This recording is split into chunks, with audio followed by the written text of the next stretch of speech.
Goeiemôre, my naam is Pastoor Pieter van Wyk en ek wil net weer vanmôre vir jou stig met 'n skrif of twee uit God se woord uit.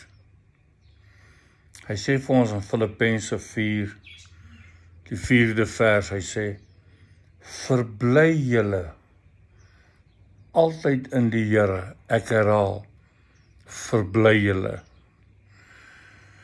Nou, wat beteken dit, pastoor? Dit beteken, al voel jy hoe teneergedruk, al voel jy hoe negatief, al voel jy hoe stikkend, al voel jy dat omstandighede jou afbreek tot onder, moet jy jou nog steeds verbly. Hoekom? Want die blydskap in die Here is jou beskutting. Hoor wat sê die Engelse skrif? Hy sê, the joy of the Lord is your strength. So jou krag kom van die blydskap af.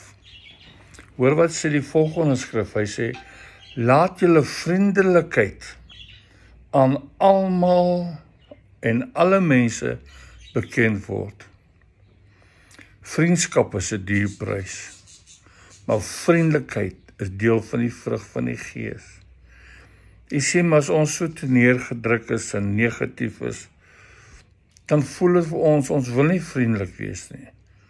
Maar vriendelikheid is deel van kind van God wees. So ek wil jou vanmôre bemoedig. Die blydskap in die Here is jou beskutting. So verbly julle altyd in die Here.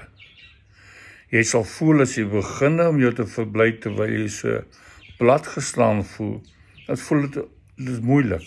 Maar hoe meer jy hom lof toesing, hoe meer jy jou verbly in die Here, hoe makliker word dit. En dan kom daai vriendelikheid, daai glimlag oor daai gesig.